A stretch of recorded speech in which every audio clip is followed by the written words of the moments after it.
करो करो पाप से लड़ो लड़ो आगे तुम बढ़ो बढ़ो।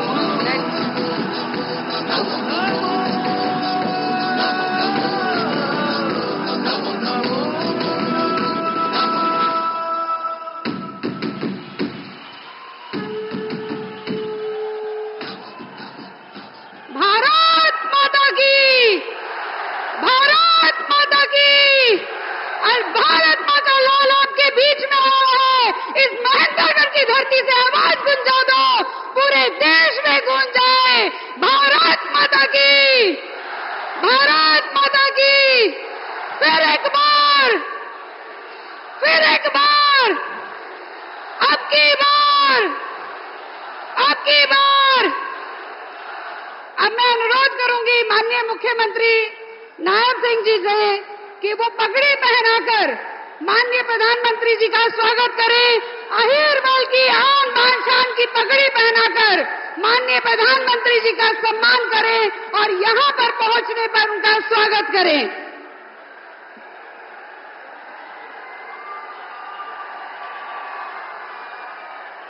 भारत माता की।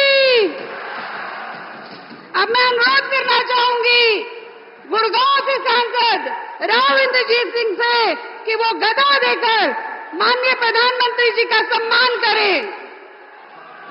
करो करो पाप से लड़ो लड़ो आगे तुम बढ़ो बढ़ो। मेरा अनुरोध है महेंद्रगढ़ से सांसद चौधरी धर्मवीर जी से कि वो परमहंस बाबा जयराम दास जी की छवि भेंट करें प्रधानमंत्री मोदी जी को।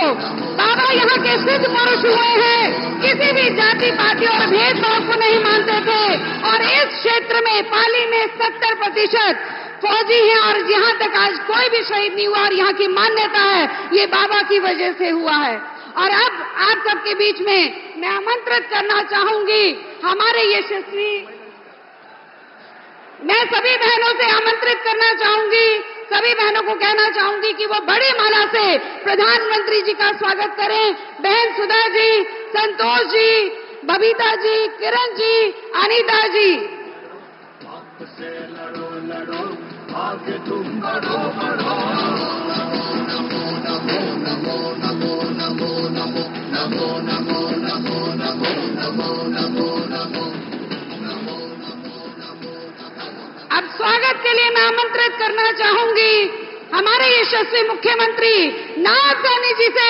वो एक उदाहरण है जो भाजपा को सभी पार्टियों से अलग करता है। वो उम्मीद की किरण है जो बताती है कि आम कार्यकर्ता भी शीर्ष पद पर जा सकता है। धर्म क्षेत्र से आते हैं, मुख्यमंत्री के धर्म का पालन कर रहे हैं और उनके धर्म पर पूरा हरियाणा विश्वास कर रहा है। पहले कुरुक्षेत्र में जलवा दिखाया और अब पूरे हरियाणा में जलवा दिखा रहे हैं। मैं आमंत्रित करना चाहूंगी हरियाणा के यशस्वी मुख्यमंत्री श्री नायब सैनी जी को।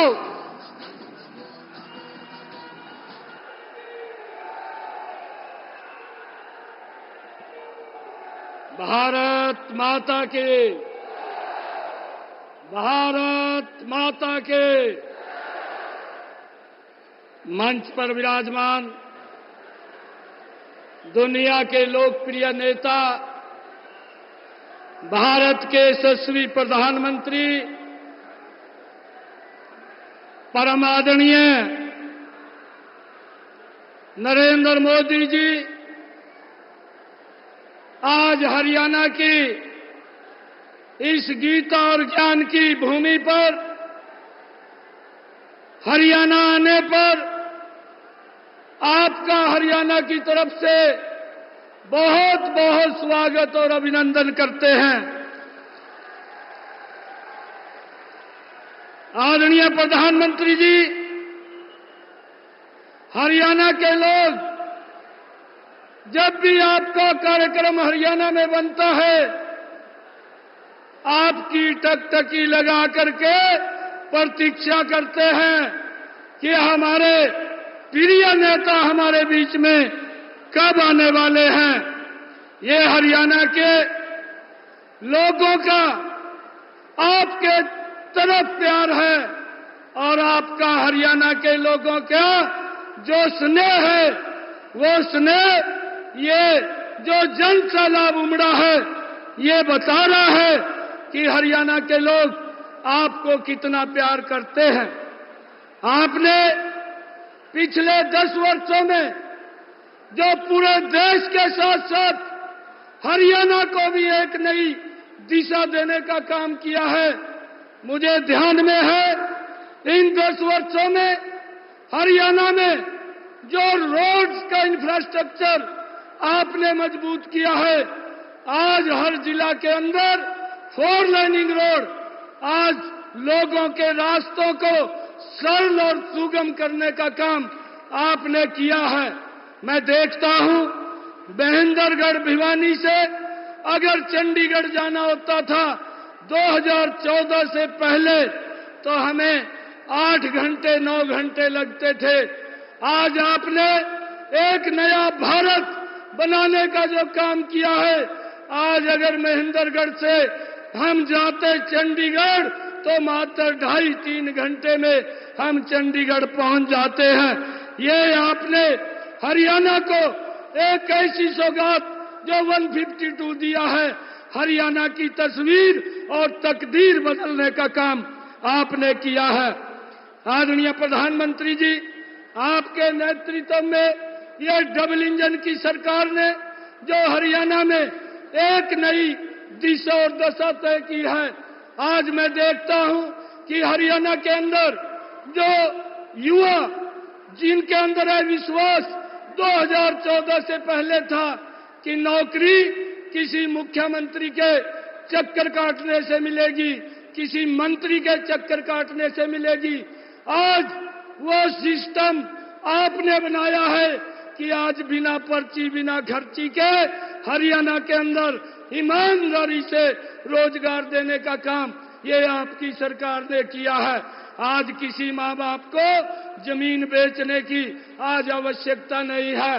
जो 2014 से पहले जमीन बेच करके नौकरी मिलती थी, आज लोगों को इस बात का बड़ा संतोष है।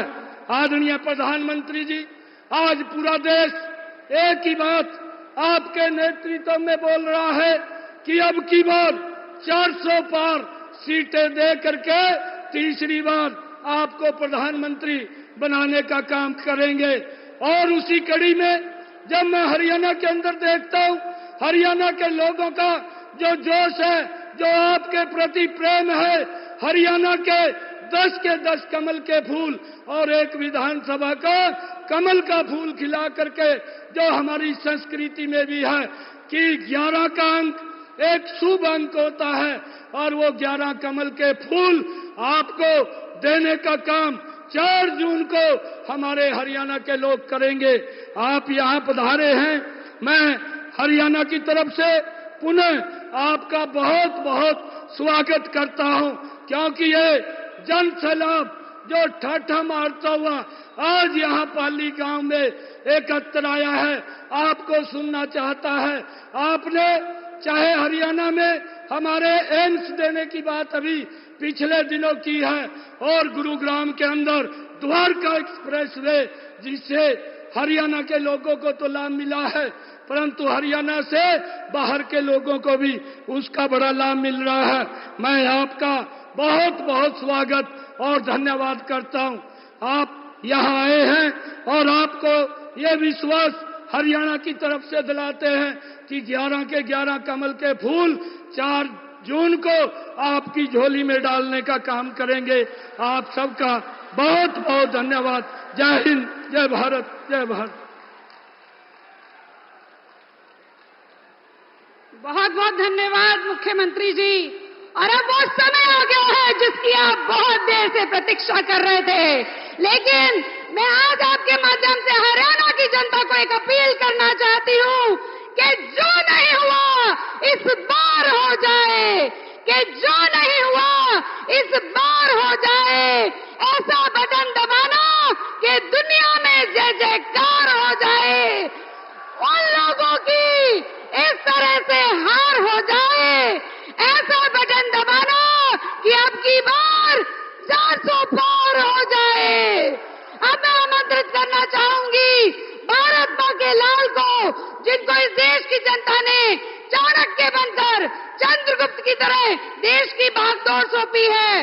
मां भारती के लाडले, मां भारती का विश्व में डंका बजाने वाले समूचे भारत की जनता की आशा की किरण, तपस्वी, यशस्वी, ओजस्वी माननीय नरेंद्र मोदी जी से आग्रह करूंगी कि इलाके की जनता आपको सुनने के लिए आतुर है, बेताब है। आप आए और अपना संबोधन दें।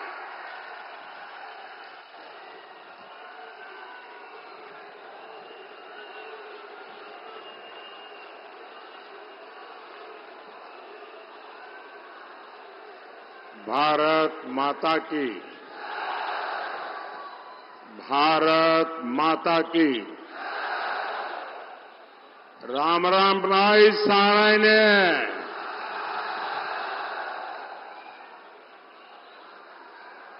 आज बुद्ध पूर्णिमा है। मैं समस्त देशवासियों को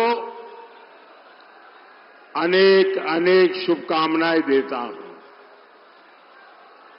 मैं श्रद्धेय गुरु जयराम दास, चमन ऋषि और महान सेनानी राव तुलाराम जी को नमन करता हूं। मेरे जांगला के शहीदों और अहिरवाल की इस भूमि को प्रणाम करता हूं।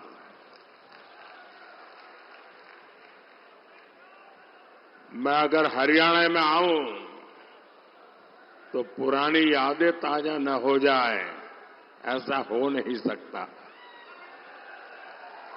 यहां भी वहां भी बहुत सारे परिचित चेहरे नजर आ रहे हैं, पुरानी पुरानी यादें भी, क्योंकि हरियाणा तो बरसों तक एक प्रकार से मेरा घर ही बन गया था। और मैं बड़े गर्व के साथ कहता हूं, मुझे राजनीति की बहुत सारी शिक्षा हरियाणा और पंजाब से मिली, और ये मेरा सौभाग्य रहा, इस मिट्टी ने भी मुझे गढ़ा है। वो 1995 का शायद कालखंड होगा जब मैं प्रभारी के रूप में यहां आया था। लेकिन आमतौर पर प्रभारी आते हैं दौरा करने के लिए, मैं हम मुकाब करने आ गया था, यहीं पर रहता था। और उस समय हमारे मनोहर लाल जी संगठन का काम देखते थे। उस समय हमारे रमेश जोशी जी अध्यक्ष हुआ करते थे। तो रमेश जी, मैं, मनोहर लाल जी हरियाणा की खूब खाक छानी थी। मैंने यहां माताओं बहनों के हाथ का खाना भी खूब खाया है। और हमारे नारनौल के सुरजा हलवाई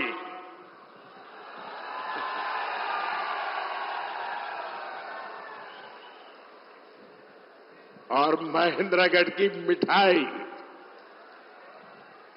शायद इसी के कारण ये हमारा राबिला डायबिटिक हो गया। लेकिन अब भी वो इतनी अच्छी बनती है ना सब कुछ। हाँ।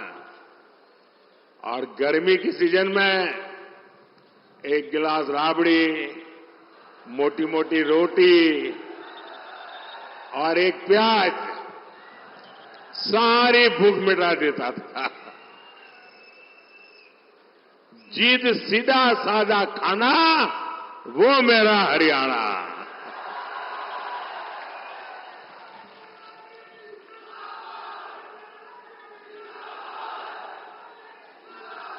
साथियों, हरियाणा के घी मक्खन का जोर आज पूरी दुनिया देख रही है।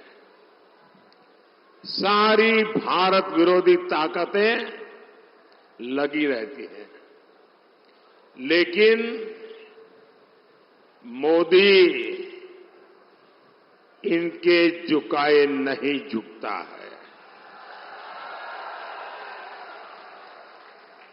अभी मोदी को आपका कर्ज चुकाने के लिए बहुत काम करना है। हमारे हरियाणा को नई ऊंचाई पर लेकर जाना है और इसके लिए जरूरी है फिर एक बार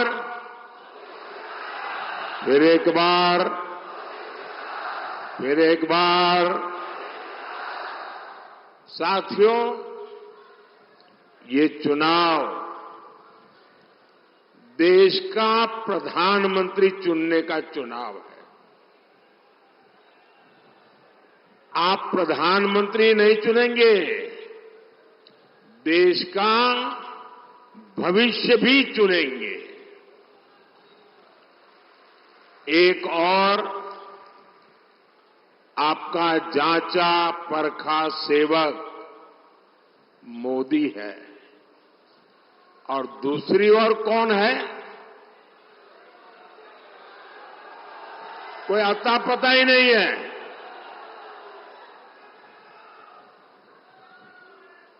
और हरियाणा के लिए तो मोदी मतलब शायद यहां हरियाणा में आपको कम से कम 5,000 लोग ऐसे मिल जाएंगे जो दूर से चिल्ला सके, मोदी जी जरा रुक जाओ, ऐसे कहने वाले 5,000 लोग मिल जाएंगे। यानी हरियाणा के साथ मेरा जो अपनापन रहा है, हरियाणा ने मुझे जो प्यार दिया है, और इसलिए हरियाणा का अधिकार भी मुझ पर बनता है। चलते फिरते मुझे कह सकता है, मोदी जी गलत कर रहे हो, ऐसा मत करो। इतना मेरा आपसे नाता रहा है और पिछले 10 साल में आपने उस प्यार में कभी कमी नहीं आने दी। इससे बड़ा सौभाग्य क्या हो सकता है साथियों?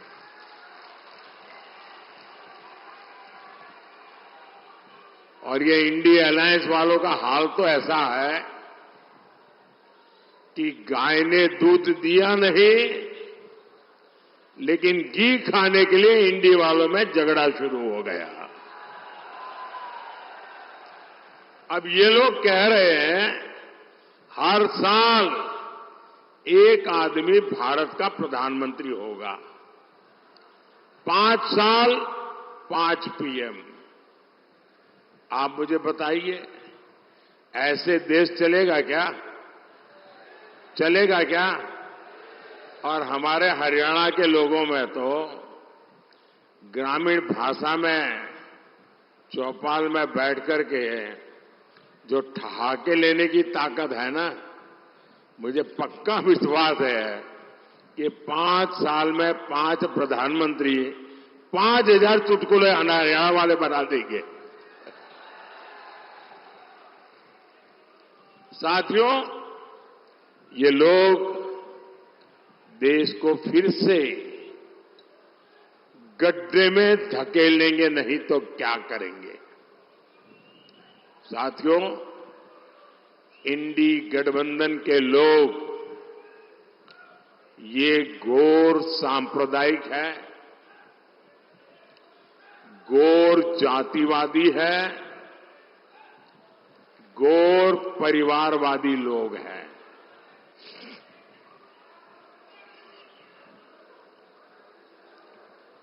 अरे वो ताऊ जी को परेशान मत कर रहे भाई, हाँ थोड़ा इधर उधर हो जा रहे।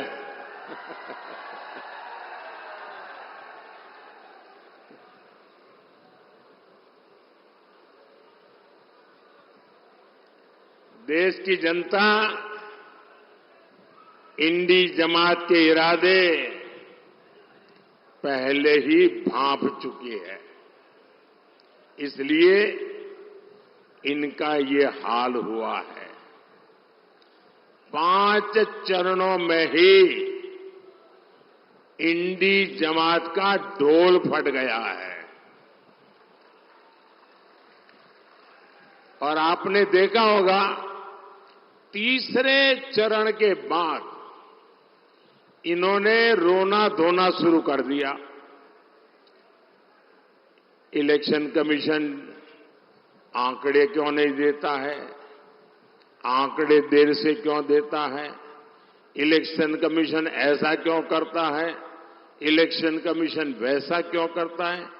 उधर ईवीएम बंद हो गया, उधर ईवीएम चलता नहीं है, उधर ईवीएम का यानी उन्होंने ग्राउंड बनाना शुरू कर दिया है कि पराजय का ठीकरा किसके सर पर फोड़ा जाए। और इसलिए बराबर जम करके इस बार ईवीएम को गालियां दे रहे हैं। हम सब जानते हैं भाई, जिस भूमि में कोई पैदावार न हो, कोई किसान उसमें एक भी बीज डालेगा क्या? जिसमें फसल न हो, ऐसी जमीन पर या ऐसी सीजन में कोई किसान एक भी बीज डालेगा क्या? जब पता है कि इनकी सरकार नहीं बनने वाली, तो कोई उधर वोट डालेगा क्या? कोई डालेगा क्या? कि हरियाणा वालों को तो कहने की जरूरत ही नहीं है जी, क्योंकि उनको मालूम है भाई, इनकी सरकार 7 जन्म में भी बनने वाली नहीं है।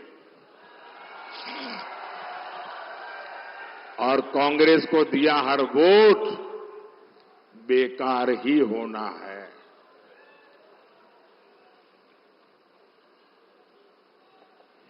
इसलिए आपको सरकार बनाने के लिए वोट करना है। और सरकार किसकी बनने जा रही है? किसकी सरकार बनेगी? बच्चे बच्चे को पता है किसकी सरकार बनेगी। साथियों, 24 के इस चुनाव में पूरा देश कांग्रेस की सच्चाई जान गया है। कांग्रेस और इंडी वालों के लिए देश में भी बड़ा उसका अपना वोट बैंक है। इन लोगों ने वोट बैंक के लिए देश का विभाजन करवाया। एक भारत और दो मुस्लिम राष्ट्र बनाए। अब इंडी वाले लोग कह रहे हैं कि बचे हुए भारत पर भी पहला अधिकार मुसलमान का है।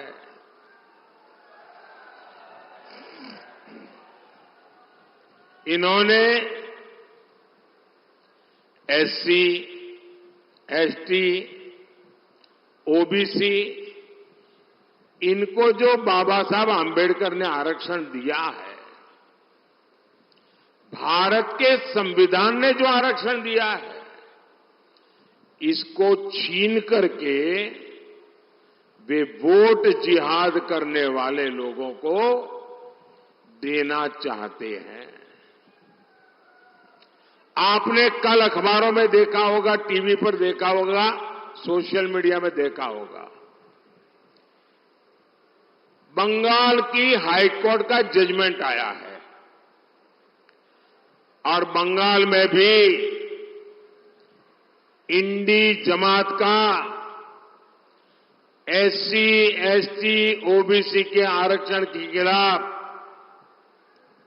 उनका जो षड्यंत्र है, आरक्षण विरोधी उनकी जो मानसिकता है, उसका भंडा फूट गया है। बंगाल में इन लोगों ने क्या किया? बंगाल में इन लोगों ने मुसलमानों को रातों रात ओबीसी के सर्टिफिकेट दे दिया था। जो आरक्षण ओबीसी को मिलना चाहिए वो सारा का सारा मुसलमानों को, और वो भी घुसपैठियों में बांटा जा रहा था। हाई कोर्ट ने बंगाल में पिछले 10-12 साल में मुसलमानों को दिए सारे ओबीसी सर्टिफिकेट रद्द कर दिए। अब आप देखिए, कोर्ट न होती तो क्या होता। ये पिछड़े समाज के लोग करते क्या, ये मेरे दलित भाई बहन क्या करते हैं, ये मेरे आदिवासी भाई बहन क्या करते हैं। लेकिन साथियों, आप ये इंडी जमात वालों की मानसिकता देखिए। बंगाल की सीएम ने घोषणा कर दी है कि वो हाई कोर्ट का फैसला नहीं मानेगी। वो मुसलमानों को ओबीसी का आरक्षण देकर रहेगी। आप मुझे बताइए, कांग्रेस हो, टीएमसी हो, इंडी गठबंधन के सारे दल तो अपने वोट बैंक के साथ डटकर खड़े हो गए हैं।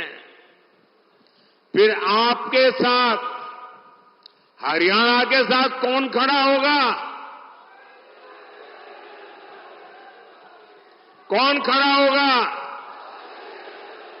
इसलिए मैं हरियाणा के हर एससी, हर एसटी, हर ओबीसी को भरोसा देने आया हूं, जब तक मोदी जिंदा है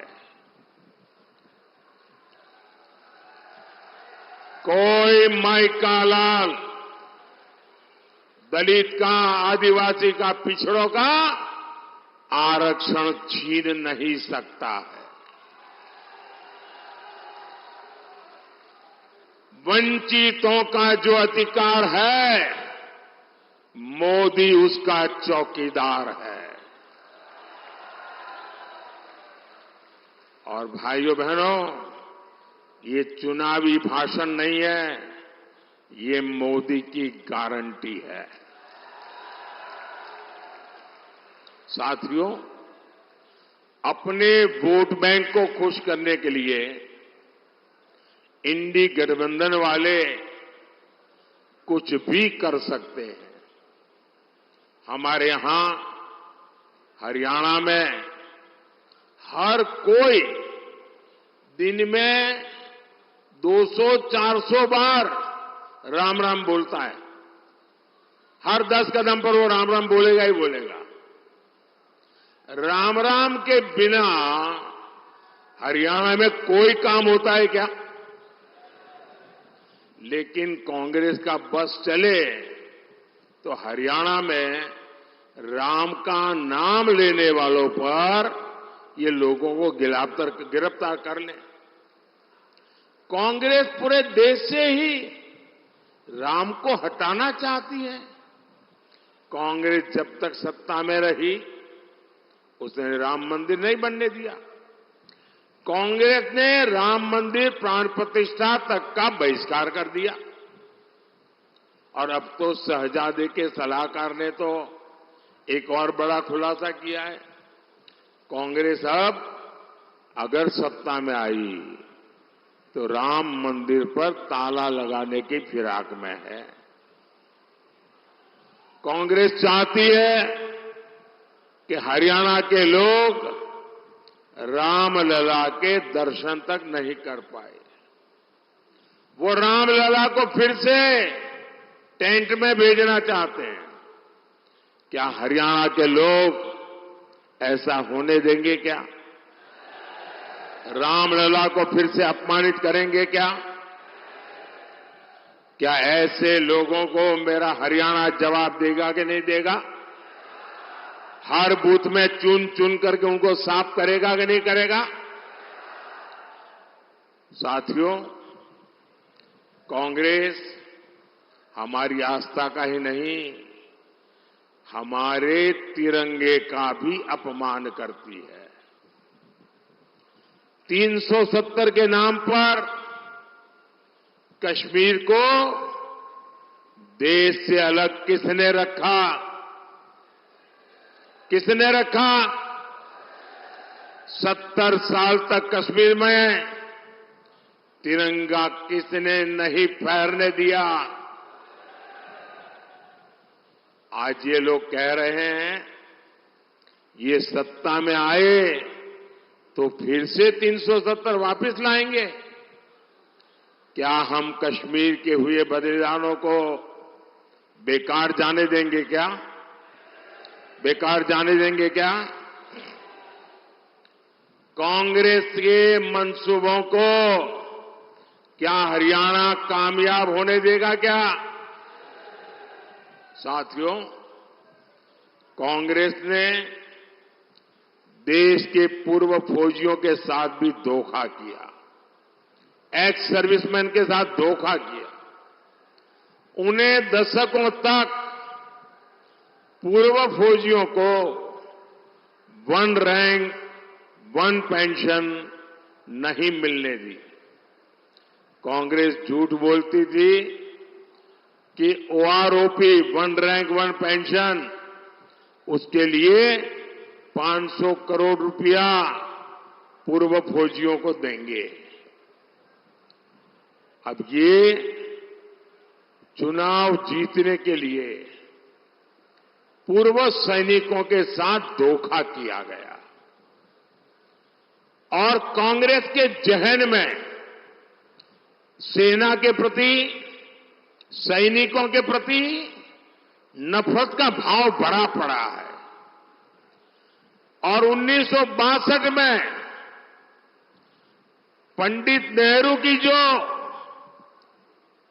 औरा का गुब्बारा जो फूट गया, चाइना के हाथों में जो हमारी पिटाई हुई, वो उसके लिए गुनहगार हमारी देश की सेना को मानते हैं। और आज भी वो परिवार उसी मिजाज में हमारी सेना का अपमान करने के मौके ढूंढती रहती है। और उसी बदले की भाव से उसने 500 रुपये ऐसे ही फेंक दिया और कह दिया कि वो आरोपी हो जाएगा। वो आरोपी होने का मतलब क्या होता है, वो मोदी ने आकर के बताया। मोदी ने आकर के जब ओआरओपी लागू किया, 1 रैंक 1 पेंशन लागू किया, उन्होंने 500 रुपया का खेल खेला था, आपकी आंखों में धूल झोंकने का पाप किया था। मोदी ने जब एक्चुअली ओआरओपी लगाया, 1.25 लाख करोड़ रुपया लगा। कितना? अरे जरा बताइए ना, 1.25 लाख करोड़ रुपया। अब कोई मुझे बताए कहां 500 करोड़ और कहां 1.25 लाख करोड़? ये 1.25 लाख करोड़ रुपया पूर्व सैनिकों के परिवारों के बैंक के खाते में जमा हो चुका है।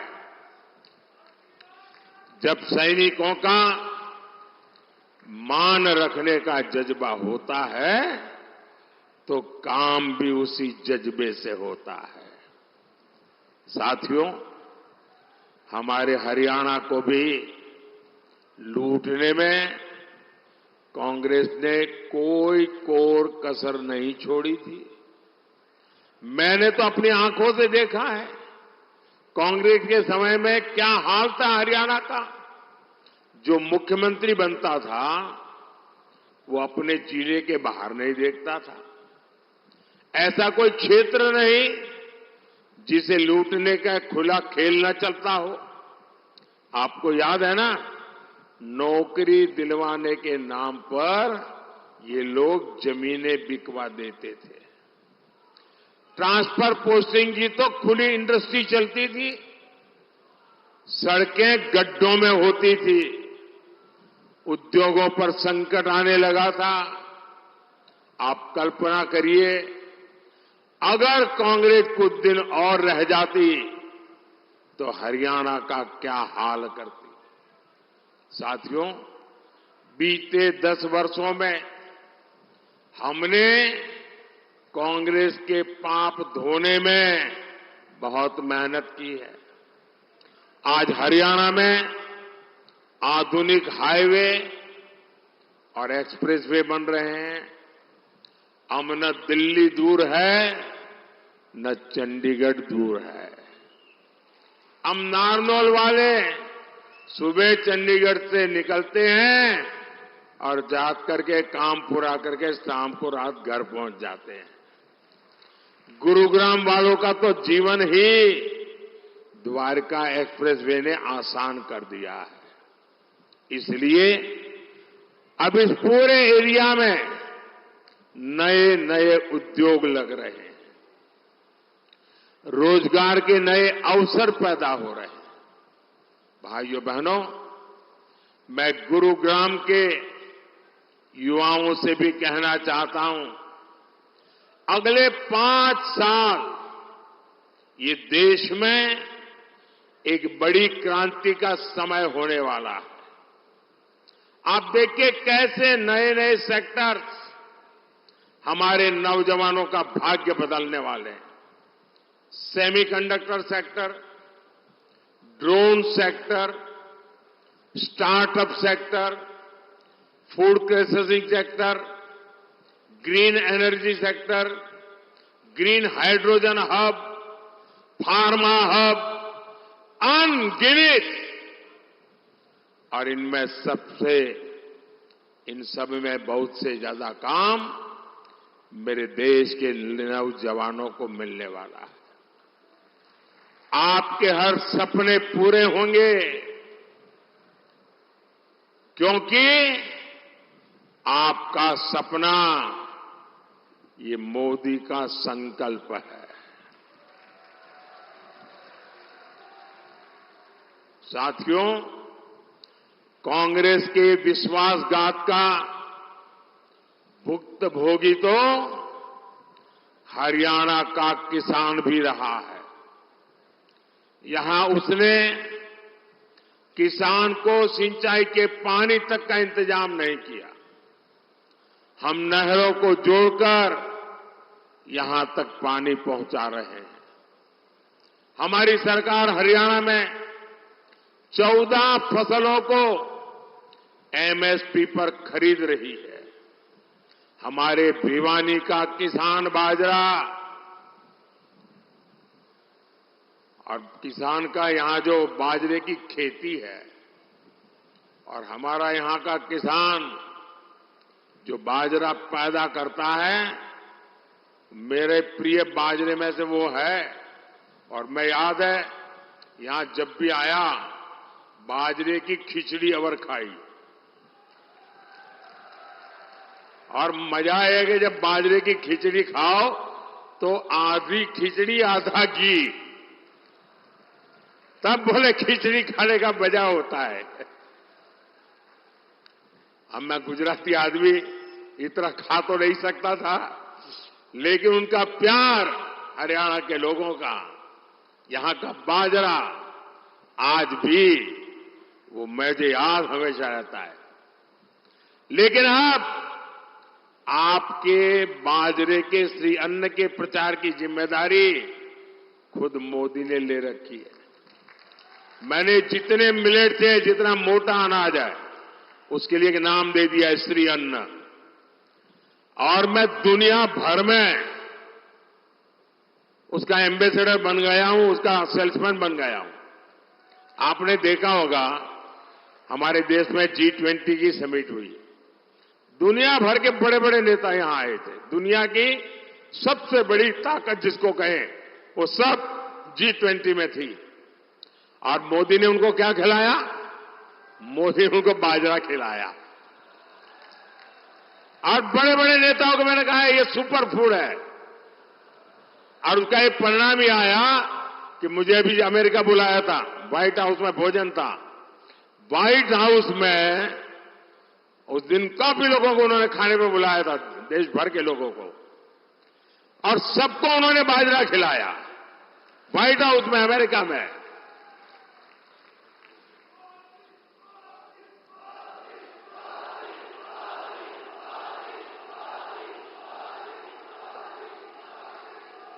साथियों,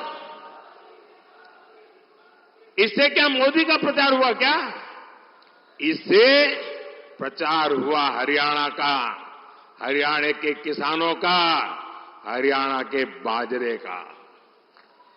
साथियों, इस क्षेत्र के विकास के लिए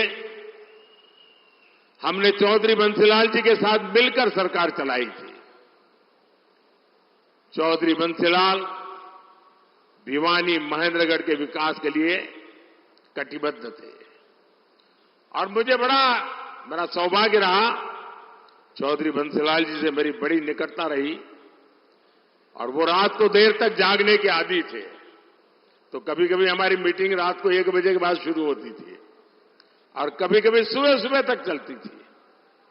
उनके पास अनुभव की इतनी बातें हुआ करती थी और मैं देखता था कि जब भी बातों में स्वामी दयानंद सरस्वती जी की बात आती थी, ऐसी एक मीटिंग नहीं होगी कि स्वामी दयानंद सरस्वती की बात निकली हो और चौधरी बंसीलाल जी की आंखों से आंसू न टपके हो। और वो मुझे इतना प्यार करते थे क्योंकि जब मैं गुजरात का था, दयानंद सरस्वती जी का जन्म गुजरात में हुआ था, तो एक नाता ऐसा बन गया था और गवर्नेंस की दुनिया में भी साथ साथ काम किया, बरसों तक साथ में काम किया। साथियों, लेकिन ये जो महापुरुष है, उन सब से प्रेरणा लेते हुए आज मेरी भी गारंटी है कि हरियाणा का विकास हम रुकने नहीं देंगे। लेकिन इसके लिए 25 मई को भिवानी और महेंद्रगढ़ से चौधरी धर्मवीर सिंह जी और गुरुग्राम से राव इंद्रजीत सिंह जी, मेरे इन दोनों साथियों को भारी बहुमत से विजयी बनाइए और आप जब उनको कमल के निशान पर वोट देंगे ना, वो वोट सीधा सीधा मोदी के खाते में जाएगा। तो आप पुराने सारे रिकॉर्ड तोड़ेंगे, मतदान ज्यादा से ज्यादा कराएंगे, हर पोलिंग बूथ में विजय प्राप्त करेंगे। अच्छा, मेरा एक काम है, करेंगे आप लोग?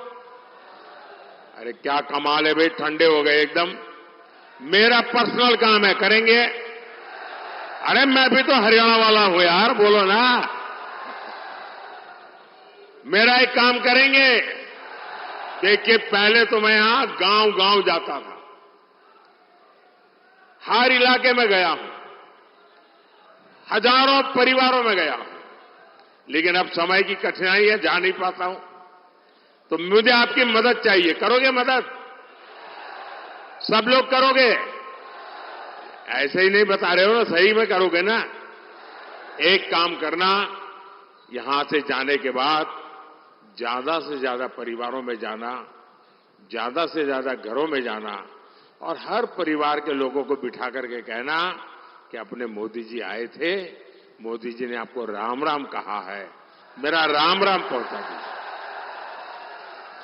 मेरा राम राम पहुंचा तो मुझे तसल्ली हो जाएगी। मुझे लगेगा कि चलो भाई, इन सब के मुझे आशीर्वाद मिल जाएंगे। तो आप करेंगे? मेरा राम राम पहुंचाएंगे, हर परिवार में, हर घर में पहुंचाएंगे। बोलिए भारत माता की, भारत माता की, भारत माता की। बहुत बहुत धन्यवाद। बहुत बहुत धन्यवाद माननीय प्रधानमंत्री जी। आज पूरे हरियाणा से आवाज आ रही है कि 11 के 11 कमल खिलाकर आपकी झोली में डालने का काम करेंगे। जय श्री राम। करो करो करो साहित्य करो करो, बाप से लड़ो लड़ो आगे तुम बढ़ो बढ़ो।